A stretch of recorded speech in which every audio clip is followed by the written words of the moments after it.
listening to Radical Sacred, a podcast centered around spirituality, nature, and connection.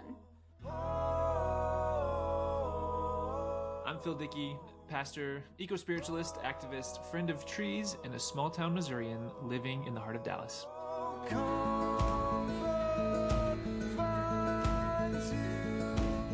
I'm Jenny Mislin, spiritual director, teacher, seeker, bird watcher, and a homesick Texan living in France.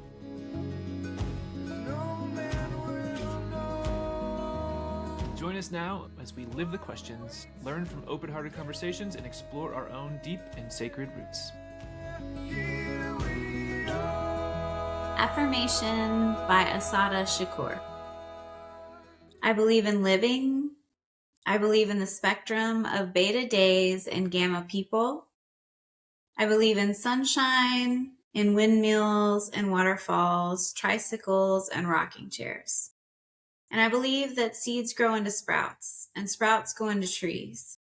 I believe in the magic of the hands and in the wisdom of the eyes. I believe in rain and tears and in the blood of infinity. I believe in life. And I have seen the death parade march through the torso of the earth, sculpting mud bodies in its path. I have seen the destruction of the daylight and seen bloodthirsty maggots prayed to and saluted. I have seen the kind become the blind and the blind become the bind in one easy lesson.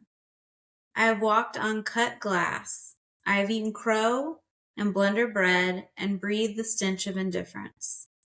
I have been locked by the lawless, handcuffed by the haters, gagged by the greedy. And if I know anything at all, it's that a wall is just a wall and nothing more at all. It can be broken down. I believe in living. I believe in birth. I believe in the sweat of love and in the fire of truth. And I believe that a lost ship steered by tired, seasick sailors can still be guided home to port. Amen. Goodness. Welcome, everyone, to Radical Sacred. What a gift to have you here with us, and what a lovely poem, Jenny. Thank you. Today, we are joined by Reverend Jim Keat. Just a gift for me, because I've often been on the other side of Jim's digital programming things that he has done. I met Jim, it's probably been almost 10 years ago now, through Virginia Theological Seminary at first, some of the programs he was running with them, and then through Convergence, and just trying to survive a pandemic together with a bunch of churches that were adapting to a very much digital. I feel like Jim was way ahead of the curve on that, and we had toyed with some of it too, but just being able to be in community with so many people who were being innovative and creative and more than just survive. I think there was a lot of thriving that took place with this community that you helped foster. Really, you kept together, Jim, in a lot of those ways. But Jim is the Minister of Digital Worship and Education at the Riverside Church in New York City, which if you've never been, next time you're in New York City, you should definitely stop by. It is so beautiful. He's also the director of online innovation at the Convergence Network and a digital consultant to various progressive faith agencies and organizations. Jim, you've been responsible for things like, what is it? It's the Bible in a Minute, the Word Made Fresh, Sermons on the Run, Be Still and Go. Again, you've done all kinds of fun things, and I would love to, at some point, we'll maybe get into which one has been your favorite little baby that you've created here out of all these digital spaces. But would love for you to just introduce yourself to our audience, and anything that isn't in this lovely, paragraph introduction of all the things you have created, but maybe things that are more fun and pleasing to you in your soul. Oh, thanks, Phil. Thanks, Jenny. Great to be on this side of one of your things. It's so much fun. Yeah. I mean, even just we're recording this on a platform that I'm usually the one pushing record. So it's like, Right. Wait a minute, I don't have to touch the buttons. This is nice. I play in digital spaces with churches. My biggest way I've captured it lately is I want to help mainline churches use the internet well and use it for good. I think they try to use it for good, but they don't always know how to use it very well. And there are certain strands of Christianity who use the internet really well, but I don't always know if it's being used for good. So I'm like, can we do both? I think so. So that's kind of what a lot of my interest is in. And I love that a place like Riverside really lets me try stuff out and play and just do it in the context of a real life congregation. So it's not just theory, but it's practice. And then it's a lot of fun. Aside from that, I do things like I go running where I don't put headphones in and I try to disconnect from the digital stuff and be a human being in the midst of it all. And I have 2 young kids, and my wife and I love to travel and camp and go on adventures and all sorts of things. So that's a good glimpse of what it is to be me. We interviewed somebody one time, Jim, who was training for triathlons, and we said, like, when you're doing all that running, like, what do you listen to? And he was like, just the sound of my own suffering. So it inspired me, though. I have been running a lot more without listening to anything, and so it's a different experience. But okay, I want to start by, you said something one time that has just stuck with me, because so often when I was experimenting with digital ministry, there was always this dichotomy of like, well, there's in person and then there's digital, or there's like IRL, right? In real life. And then there's this digital experience. And you said something one time, and I butchered every time I try it, so I'll try to get it right. But you said digital is not the opposite of real. It's the opposite of physical. Is that right? Is that how you said it? Yeah.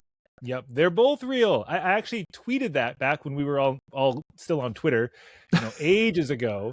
And it was like crickets. And then I used it at a conference back in 2016 or something, 2015, where I was talking about some of this stuff in some context. And it was like, oh, that's interesting. That's interesting. And then I retweeted my own tweet in like March of 2020. And it's like, oh my goodness, this is so true. And it's like, it's always been true, people. Now we're just the difference is we all had an experience of it. We hadn't had the taste of how real it could be, or even in some ways, how more engaging it can be. I love, Zoom is my most used tool in digital ministry. It just allows me to connect with people wherever we are. Just last night, I was leading a Lenten worship experience on Zoom, and we had people from California and the Midwest and coast of North Carolina and everywhere in between all on a call together. And I'm like, how else would we have had this space to share and be present? So I just love that it gives you a little name tag in the corner on Zoom. It gives you a glimpse at the real life background where someone's coming from. But yeah, it's all real. It's not an alternate version. I'll even say it's not that one of them is in person and one is online, because I'm still a person. I'm embodied. My person is in a different location. So, nomenclature at Riverside, we try to say online and on site rather than online and in person, because we're all persons. We're all in person. So little stuff that makes a big difference, I think. Yeah, language matters, right? Like that's such an important distinction.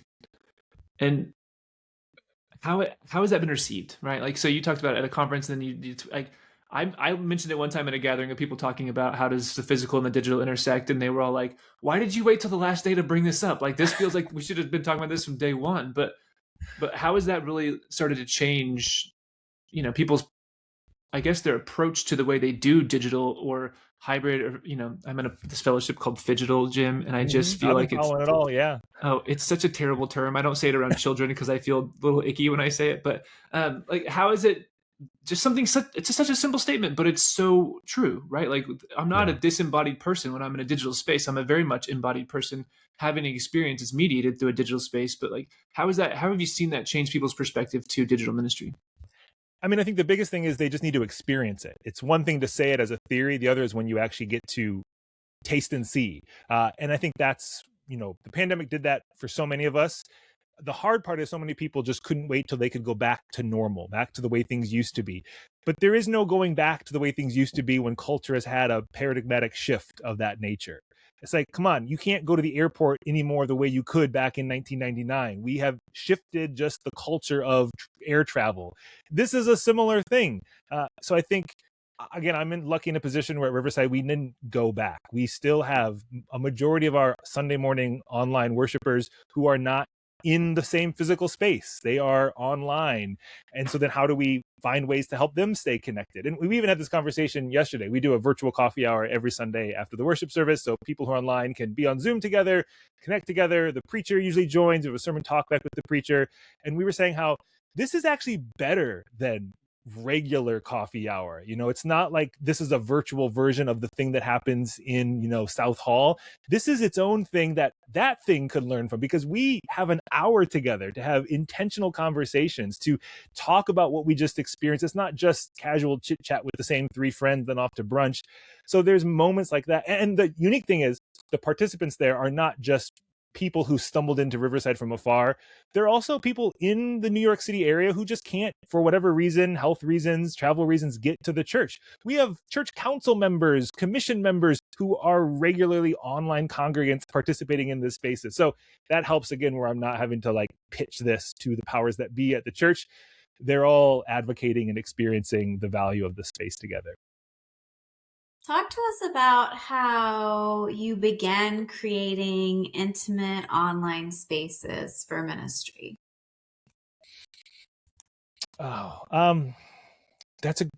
I think to me that was the realization that I couldn't just try to be Casey Neistat. I couldn't just it wasn't just about making the thing. I like making the things. Don't get me wrong. That's a lot of fun. I was just editing a video just before we started recording this. But to me, that's where it's the ministry side is important. It's not just who wants to be a YouTuber when they grow up. It's how do we connect and engage people in real and meaningful and authentic ways. So I often look at it as how can the stuff that's made be the campfire that creates a spark around which we can gather. So I like to see them twofold, because sometimes it's hard to just make community happen. You can't just be like, and best friends. You need some sort of, my theory at least is you need some sort of a shared experience. Like it's a, let's go do this thing and see what conversation emerges. Or we need to have remember when moments so that we can say, remember when we did this thing, and have just shared experiences and consistency over time.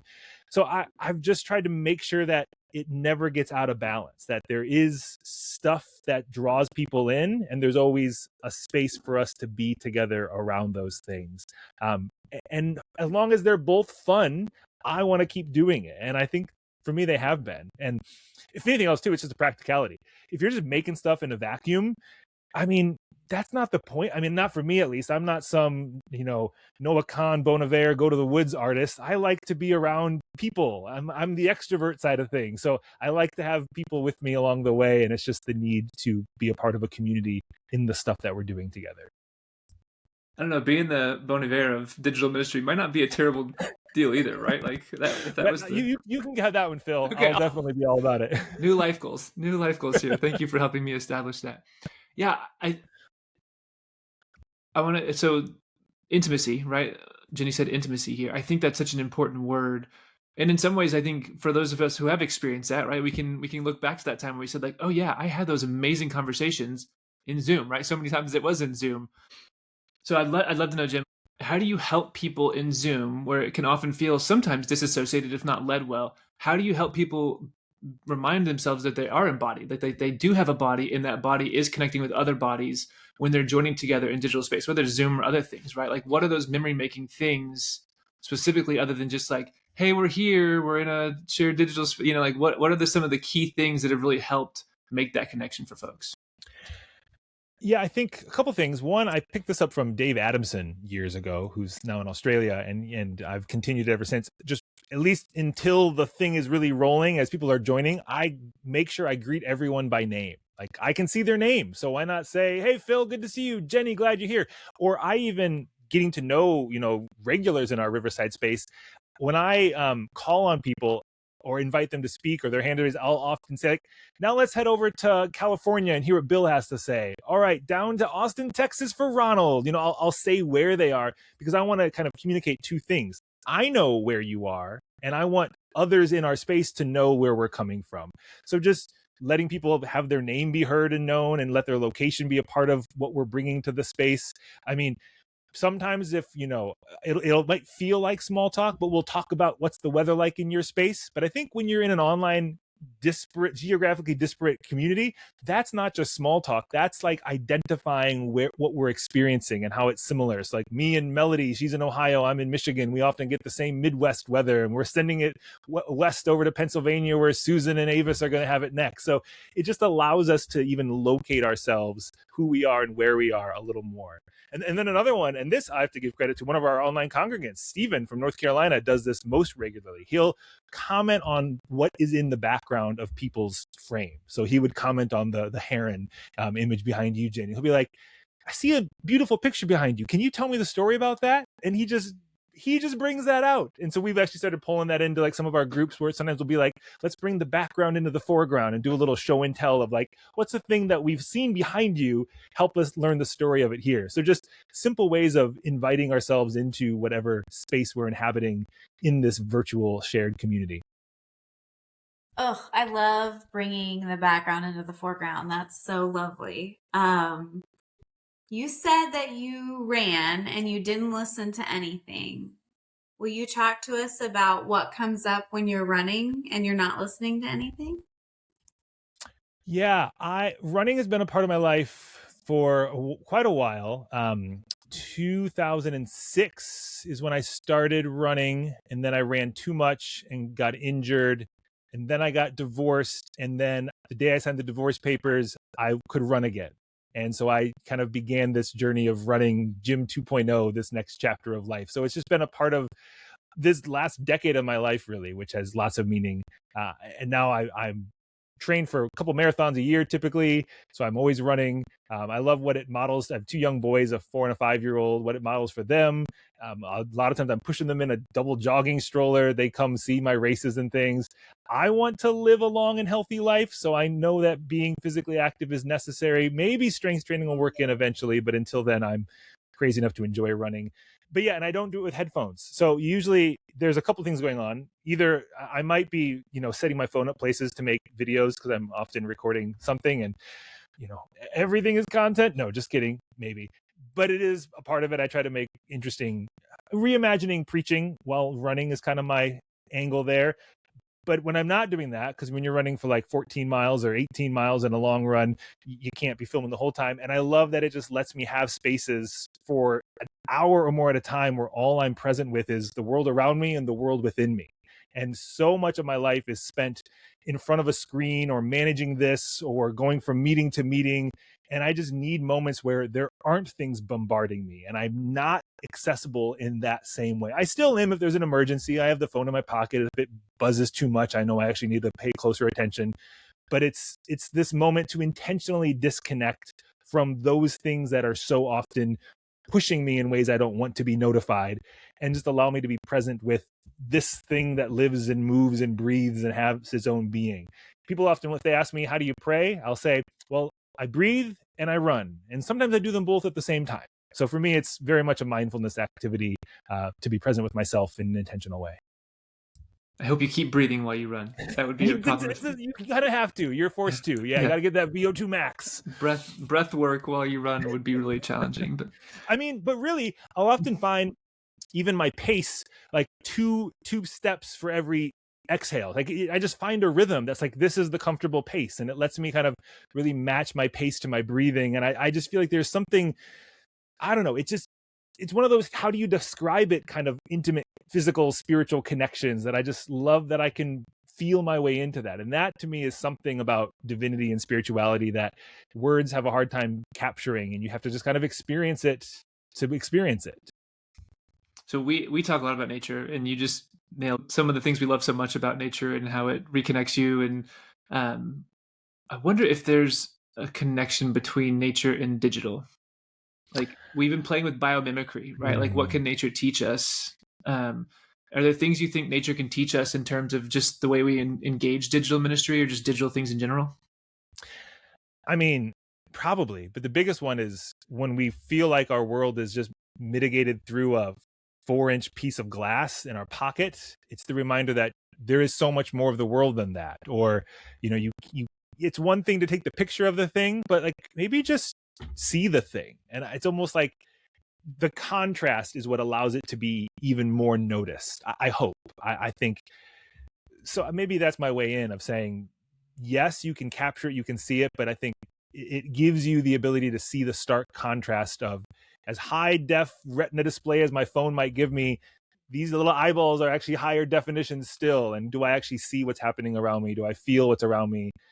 And at the same time, allow me to experience what I can't have access to. There is beauty in that, and being able to be transported to another location and see the beauty of creation and what someone else is experiencing. So I think we need more people who are doing that kind of like less Mr. Beast, keep your retention and just like, give me the long still shot on the creek flowing and let me get bored with it. And where is that YouTube channel? Someone should start that. I'll subscribe. So maybe there's an opportunity there as well. Write that down. I love that you mentioned noticing instead of capturing. That's been something that I've been really working on a lot, like just being in the present moment, just noticing what comes up. What have you been noticing on your runs or in your camping? Is there like a through line for you? What do you notice right now? Oh, well, my favorite phrase is often to say, notice what you notice. So I'm all about noticing and even noticing what I'm noticing, a little meta play on it. We do with our kids all the time. Like, what does your voice sound like right now when they're a little whiny? Instead of saying you're whiny, it's helping them hear their own voice. Or what do you see that needs to be tidied in the house? That's just our attempt at gentle parenting, I guess. But I think it's also in myself. What does my voice sound like? What does my body feel like? These things that I often am not aware of. And yeah, running puts me in a different space to even see what's happening around me. I mean, I know what I'm drawn to. I'm drawn to running through trees. I love a good tree tunnel. I'm drawn to any bridge that takes me over water. I just want the things that let me see a different perspective of what's around me. But I live, in the Midwest, a relatively flat Michigan. So I get to see, I love the times when the winter, you see it more. The summer, corn is up, when you can see across the fields. So you get to even see a perspective of just the flat, rural countryside that's normally blocked by something growing 6 feet tall out of a cornfield. So moments like that. I like birds. We talked about herons earlier, so I'm always trying to very clearly notice the blue heron when she's out. And I love anytime I can see a flying V of geese, reminding me of Mary Oliver or the Mighty Ducks, either one. But yeah. Both great. Okay, if you could run anywhere, where would you run? Oh, that's an unfair question. You can have a top anywhere. 3. Well, okay. CIM is a marathon in California that runs along the coast. I'd want to run that one just because it's right along, I think, Highway 1 or right along the coast. So that's up there. The New York Marathon has been on my bucket list every year. I try to get in, but I have the New York algorithm gods have not smiled upon me yet. Maybe next year. We're changing it right now. Sure, manifesting it right now. Here it is. I didn't get into this year's. That's already done, but maybe okay. 2027. Okay. Oh, I'm maybe. I mean, I've done a little bit of trail running. My wife does more than me, but there's some just good out west trail running. Leadville has a huge epic 100-mile race that I probably would never be ready for. I don't know, places where I can see things that I can't see here. Give me that, something that's not, as much as I like noticing new things in my rural Michigan countryside, I want to take in the nature around me that I don't get to see just in my backyard. It'd be fun. Where are you in Michigan? Doug Paget used to run ultra marathons. Sorry, go ahead. Go ahead. Michigan, we are in Frankenmuth, Michigan. We are 90 minutes north of Detroit. It's this little tiny small town known often for its Christmas store called Bronner's. It's an interesting German space, but yeah, 5,000 person little town. And then I get to commute to New York City every couple of months or so for life in New York City. So I get a very stark contrast of small town, rural mid-Michigan, and then biggest city in the country. Oh, I love that. We lived in St. Joseph for about 3 years on the coast, and Michigan is... I know St. Joseph. Yeah, Michigan is a holy space to me. Like, it is. Yeah. Maybe not in the wintertime, but the summer is unbeatable. Well, I've decided in my 40s are the decade when I'm going to snowboard. So I've decided to embrace winter, and I'm very much still a beginner, but I am staying upright more than I'm falling down now. So I call that a win. Way to do it. That's a large difference of very small town in Michigan and New York City. Will you talk to us about, I don't know, it seems like you inhabit any space that you're in pretty well to me, Jim. Will you talk about inhabiting the spaces you're in? Yeah, there is. That's a good way to say it. I love New York. I could have stayed in New York. I mean, I wouldn't have liked the cost of raising 2 kids in New York, or the space in which I would have had to raise them for the amount I could pay in rent. So maybe that's the only real negative I would see at this point in my life with the 2 young kids. But I was in New York for about 10 years. My wife and I were there together. She finished her master's degree. She never loved New York. She loved me, and she wanted to be where I was, and I was in New York.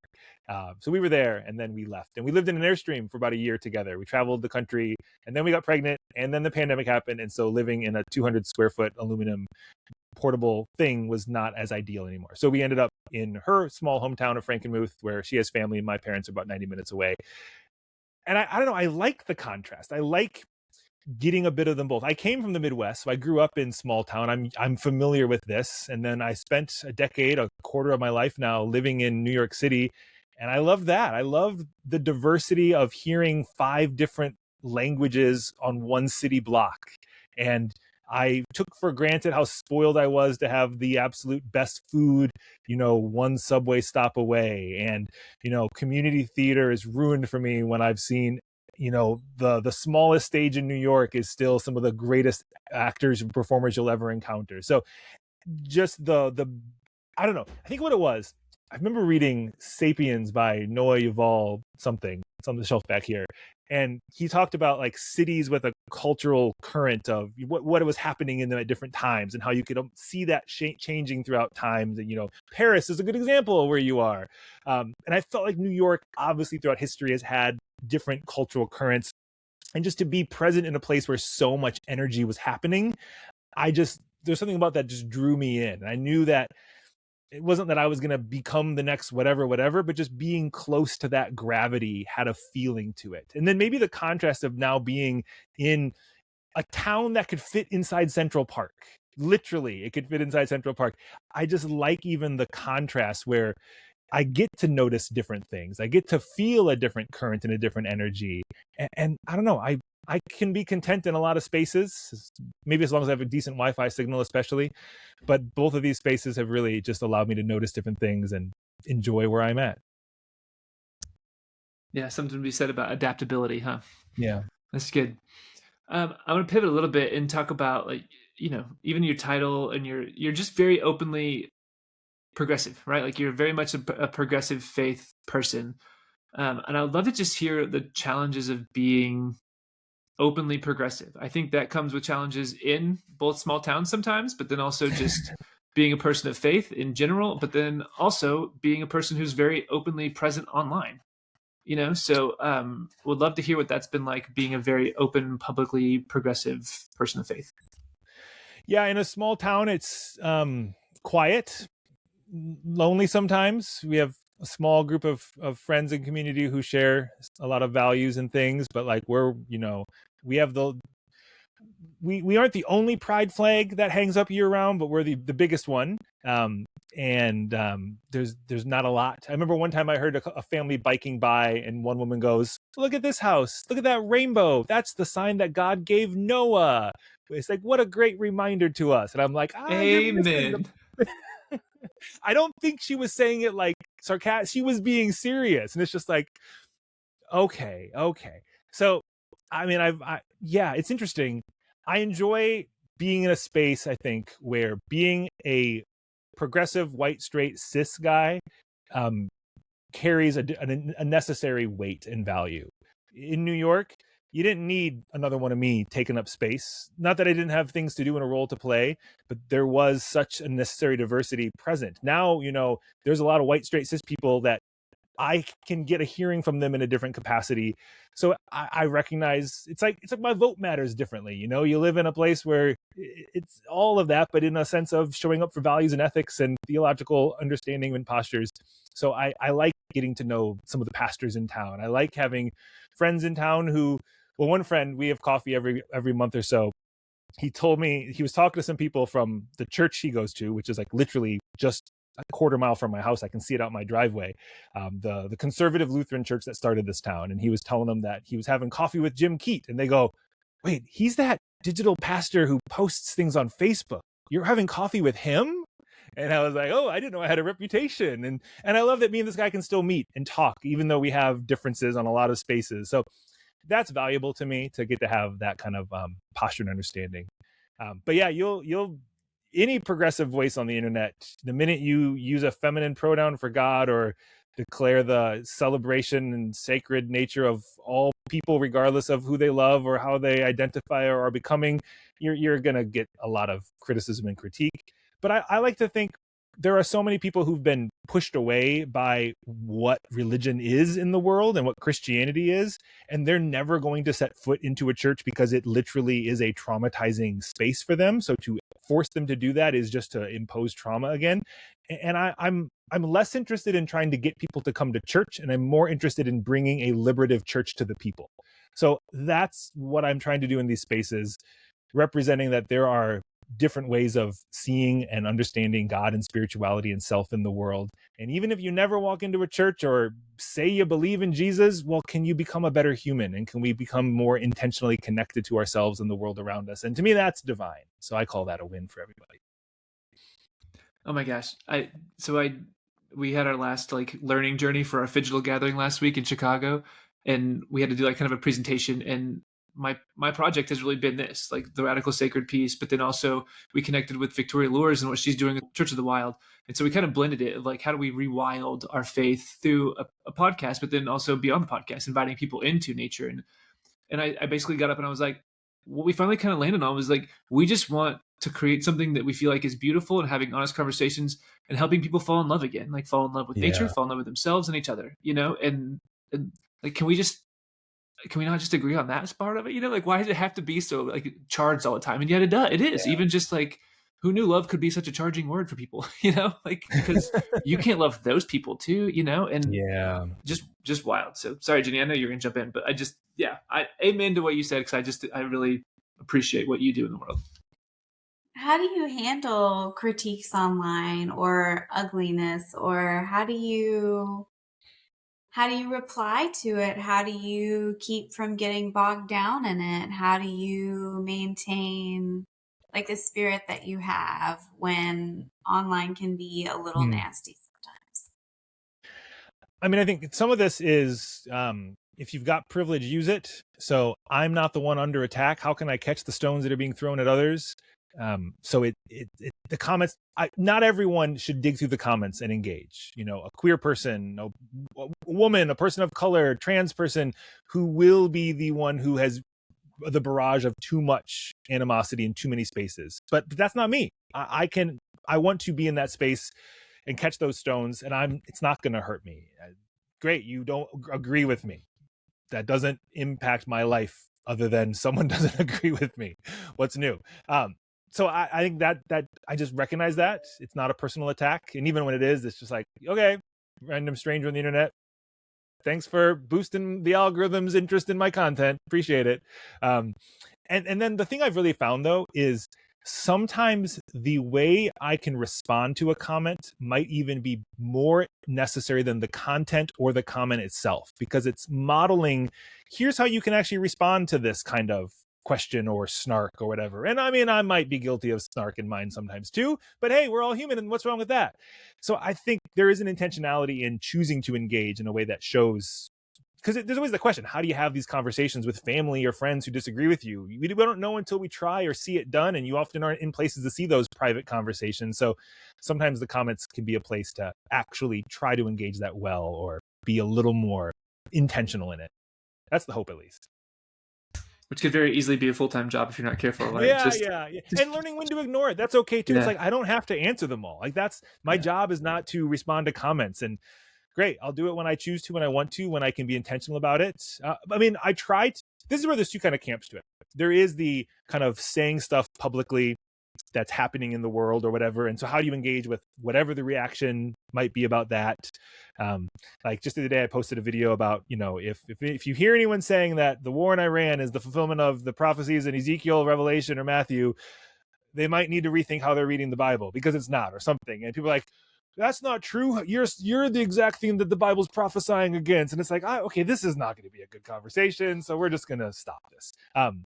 But if I'm creating something and it's like the community I'm helping cultivate, and someone there is responding, I want to be attentive to, Melody and Lorraine and Bill and people who are a part of the community I'm cultivating at Riverside, so they can feel like they're not just saying something to avoid. So I try to keep an eye out for, who are the people within my congregation in these digital spaces, and then who are just the regulars that pop up. And it's like, oh, you're becoming a familiar face. So let's play with the players and move where there's momentum, and don't get bogged down because someone disagrees with me on the internet.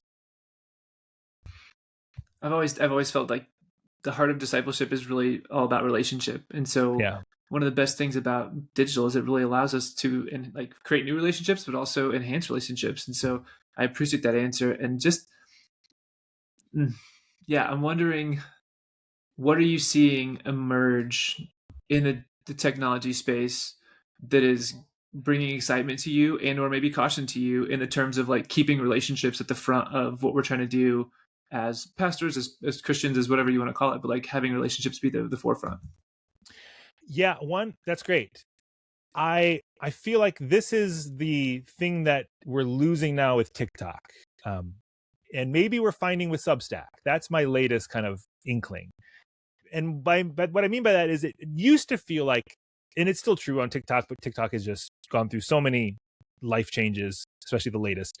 It used to feel like TikTok was a community of creators. I mean, it is. People on it. It's not just commenters. People can do that, but a lot of times if someone comments on a video on TikTok, I can click their name and then go watch some of their videos. And they're not just a voiceless 3 lines of text. They're a fully human being with their own perspective and experiences. And I get an insight into that too. So that kind of online space that allows for a community of creators where the participants are all making stuff together, to me that's just a different kind of community than you even get on Instagram, where there's like a curated, I'm seeing whatever photo you chose to take today. I don't get to hear your voice unless you make an Instagram reels. YouTube's a good example where it feels still very one way. I'm watching the video and maybe I'm leaving a comment, but I'm not watching the video of all the commenters.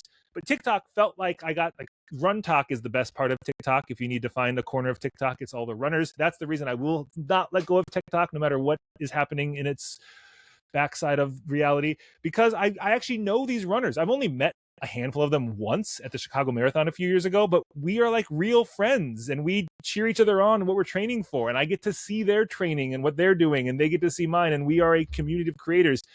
So TikTok was that. Substack feels like it might have space for that because it's the same kind of thing where, yeah, you can set up an account and just read what people write or all the things that Substack allows.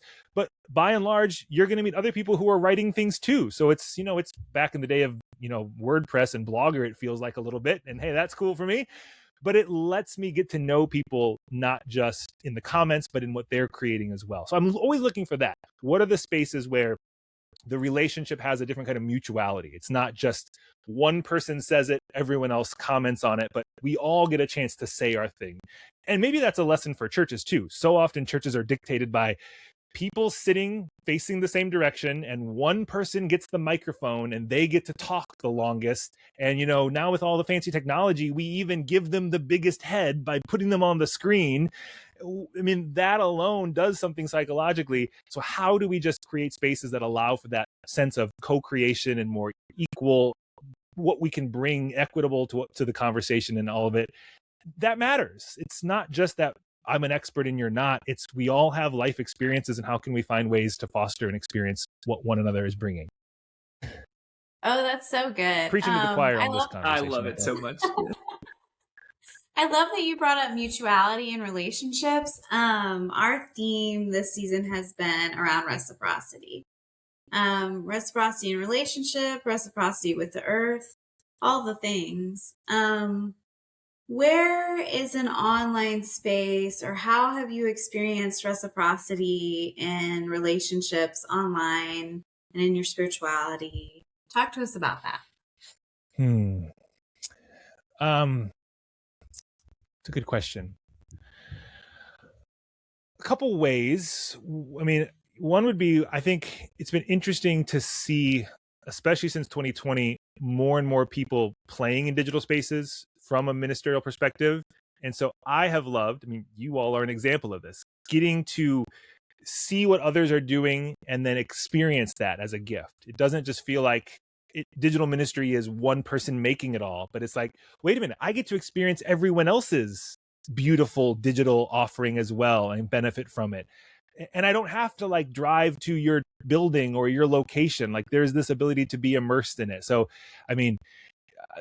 podcasts like this, I think of, Timothy Sylvia is a good friend of mine who is on TikTok and Spaces, but his Substack is one of my favorite. And even just seeing him process grief he's gone through in the past few years with the death of his husband, seeing like my friend Ashley Dargai shift from TikTok to Substack and processing things. Like it's just, there's ways of, somebody, but then to get to just experience what it is they're offering and creating is a different kind of way of feeling like your colleagues in what you do, but you also get to benefit from like the beautiful thing that they make. So I like that. And then maybe I'd say like, one of my projects I'm, in the last 7 or 8 months of producing right now is Bible in a Minute, where we're going through the entire Bible, one video, chapter, minute a day. We're coming up to the end of the Hebrew Scriptures in a few months. It's March right now. I'm not sure when this is going to be out. But at the end of this year, we'll finish the project, every chapter of the Bible. And I think it's been interesting to see how people participate in that and the kinds of people who we've been able to invite to record videos for this. And then what I love about it is it's not a content project. It might feel like it. It's 1,189 videos over the course of 3.5 years, every single day. So it feels like a content project, but to me, my end of it has become a relationship project, getting to know so many people. There are people who I only knew them from watching their videos. And I said, hey, I'm doing this project. Would you record a video for it? And now there's someone I like keep in touch with regularly, like about other things in our life. One of them, we're having a Zoom call for the first time, and we've never actually been on the same screen together forever. And we're going to finally have a call together. So I love when these things allow for like, it's not about the thing we're making. It's about the people we are and what we bring to it, and what that's just an excuse to get to know somebody, really. So that would be some examples of some of these things. What a great example. And also what commitment, Jim. That's amazing. I love a good marathon. What Enneagram number are you, Jim? I'm a 7. That's what I live thought. And die in Disneyland, and Peter Pan's my patron saint. And that's what I thought. Boring, I'm dying. No, but I mean, like, to commit to 1,100, you said 1,189, right? That's like, how many chapters are in the whole Bible. Yep. And to see it through, like, that's a discipline, sir. Well done. Well done. And that was part of there was a couple impulses behind it. One was, I was like, how has this never been done before? I'm like, I bet no one's just had the audacity to do it all the way through. I'm like, I'm going to try. I'm going to just do it. And then the other one was kind of the ongoing commentary that liberals don't read the Bible. And I'm like, really? We're going to read the Bible. Let's talk about that. That's awesome. Can we talk just a minute here about ethics too? So, yeah, sometimes I was pushing digital for a long time in spaces just because, like you said at the beginning, you said again so well of how rarely are people doing it well and having good theology. You said it much more articulately than I did. I forget exactly what you said, but it was so well said. And so I kept saying, like, we have to, like, we have I think our theology is really good. We have to be showing up in these spaces because, theology that's clearly hurting people is definitely in this space, right? Yeah. And then I had this realization of like, oh, but like, I wouldn't tell my teenage daughter to go to a youth group where I know that like 1 in 3 of them are being harmed, and yet like my youth ministry had an Instagram account, so, and we know that we're just feeding the algorithm and encouraging, like, at least they're getting a post for in their scrolling and their ongoing doom scrolling. At least there's going to be something in there that's a glimmer, but we're also just contributing to it, right? Like we're contributing to this ongoing doom scrolling as well. So there's a lot of way to go about the ethics of this, but how is it that you've wrestled with this, and in what circles are you finding yourselves where you can wrestle with the ethics of technology too? To me, there has to be an answer to why. Why am I using this platform? It can't just be because it's the thing we're all using. That's when it becomes like, to me, it's the sense of just because it's muddy outside doesn't mean I live indoors. I just know how to put on my raincoat and my boots. And I think that's a similar thing here. I want to use these online spaces intentionally. I want to be aware of the privacy features and recognize, what it's addicting you towards, dopamine rushes and things, and be honest with, okay, there's times that I'm contributing to that manic, endless scroll of stuff. And there's the sense of like, I would be equally supportive of myself or anyone who's like, no, I'm opting out of that machine entirely. Great. And I'm also not trying to just become a cyborg either, but it's like, how do I intentionally live in that space? I guess partly, knowing there are people there. There are real human beings there. And I want them to have a sense of hope and something. And if I didn't hear stories that it was actually reaching people and having an impact, I might be like, okay, there's no point. It's just, I'm just endlessly adding to this machine of fodder and slop. But I have heard enough stories that makes me think, okay, it's worth it. I have to remember that, 50 views on a video is 50 people who saw the thing. And that's actually an important number because each one of those is a human being. So I just have to put myself in the ethics of humanity, even if there is some pollution in the air.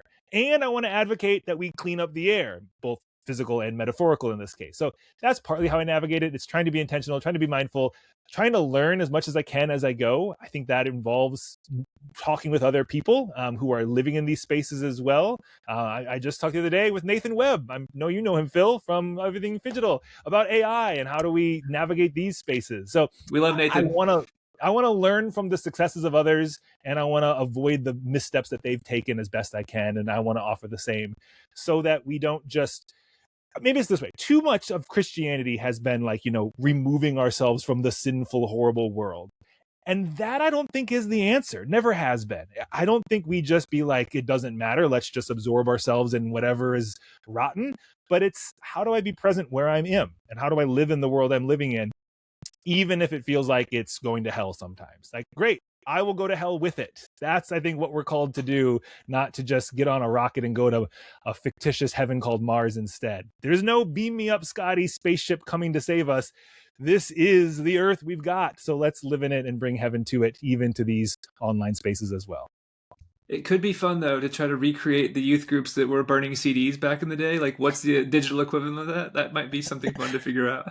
I'm all about it. I just did one of those videos of lower a finger if millennial things, and I had all 10, and one was if you've burned CDs or know what it means.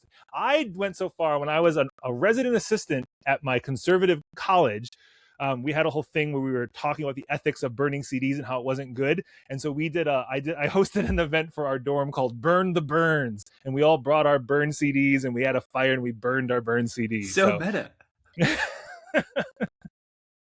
Then I kind of missed having some of my burned CDs, Bare Naked Ladies and Coldplay. Where are you finding inspiration? Who do you follow online? Who do you listen to that makes you feel expansive and hopeful and all the best things? Oh, I like that question. Pete Holmes has been one lately. I've been on a Pete Holmes kick. He's been a lot of fun. I've been reading Dune, that book. My wife got me the first one for Christmas, and I've finished that and read the second one. So I like finding new worlds and things.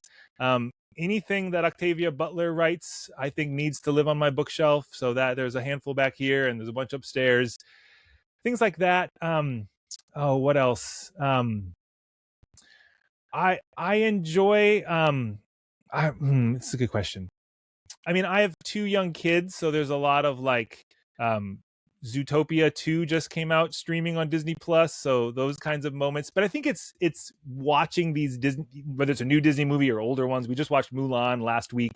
Every Friday night's a pizza and a movie night in our house. Watching these movies next to a 4 and a 5-year-old is such a refreshing way to experience it. So things like that are really fun. My 5-year-old is starting kindergarten next year, but in his like Young Fives program, he's learning writing and math. So like doing a Sudoku puzzle with a 5-year-old is one of the most wonderful experiences you can ever have, or helping him write a sentence for a thank you card for our neighbor. So those little things are really, really just incredibly meaningful. I will love every one of those kinds of moments. Yeah. Do you have a favorite Disney movie? Or again, top 3 if you need to. Oh, I mean, WALL-E is always one of my favorites, both because it's great and because it's good theology about heaven is not a spaceship we use to escape this earth, but we come back to it to bring heaven to earth. Simple theology in a Disney movie. Totally simple. Toy Story 3 is probably the best Toy Story. They should have stopped there, and then I'll go see 5 when it comes out. Those would be up there. And I mean, my upbringing was, Beauty and the Beast and Little Mermaid. So I will always be nostalgic for those ones as well. For sure. Okay, so often we ask, like, that's a good ending question, but because you're a 7, I'm going to pivot it and go the other way here. So I'm just sorry about this before I say it, but because I know you care so deeply, I want to know, what is it right now that is really breaking your heart? Oh, man. Right now, it's that I feel like every headline is a distraction from the last headline. I feel like I can't catch my breath because I need to say Palestine and Epstein files and Iran. And then, what about Ukraine? That's still a thing. And then, there's also distressing things happening in the Congo and other areas of the world that we just don't hear about because it's not a headline that's as politically loaded, or, there's racial over and undertones involved in all of it. So immigration in America, I mean, it breaks my heart to just realize how privileged I am to not be impacted by some things, but then to know people who are immediately impacted by them. And that disparity feels just incredibly unfair. It breaks my heart knowing I'm raising kids in a world where these are the new realities they're living in. I think of when I grew up in the 80s and 90s, like, yeah, there's probably stuff I didn't realize was happening in the world around us, but it feels just like a different monstrosity of in your face. Part of that is because of the digital spaces that now exist to put it in our face and in our pocket. So that breaks my heart that is just a reality, that we are, the numbness that comes from it, I think, is the hardest part. And maybe that's why I think it's important to keep our eyes open. And if you don't have like a gut wrenching feeling at least once every other day, you're probably not looking at enough headlines of what's happening in our world. And maybe you're looking at only the biased headlines and how do we get beyond our biases. Oh, I'm ranting now. I'm upset that we just live within our echo chambers and biases and we can't get beyond all of it. Yeah. So I want a world where we actually see a bit more clearly and broadly, not just with those who agree with us or look like us or sound like us. Well, and let me just say, I think what I love so much about what you do, Jim, is that you take all of that feels so overwhelming and so broad, right? The interwebs, so broad. And again, you hone it down to a one-on-one gym space, Yeah. Like, don't ever lose that. Like, you don't lose that North Star. And I just so appreciate that. Thanks, Phil. I appreciate that. You guys are great. This is the best. Oh, I love it. Jim, we appreciate you and your presence. Where can people find your presence, and what do you have coming up that you would like people to know about? I mean, if you're in Michigan, let's go on a run together. That's an easy way to find my presence. I'm into pacing half marathons these days. So if you're running a half marathon in Grand Rapids, that's a little far for me. Lansing or Ann Arbor are usually my places I pace half marathons. But I'm on the internet. So jimkeat.com is a good landing page for pretty much all the things I'm involved in. And then you can find me on most platforms, either as my name, Jim Keat, or Rev Jim Runs is where you'll find me in a lot of stuff as well. So having fun. YouTube's my favorite corner of the internet a lot of times. So check out what I'm doing on YouTube and let's have fun there. Reverend Jim Keat, Rev Jim Runs, we are truly grateful for you, and always fun to see what you're creating in the world and how you're bringing people together. And thanks for spending some time with us today. Thank you both. Thank you for being a part of the Radical Sacred community. In these uncertain times, may you cling to hope and deep connection, and may you work towards living in the spirit of reciprocity with all beings.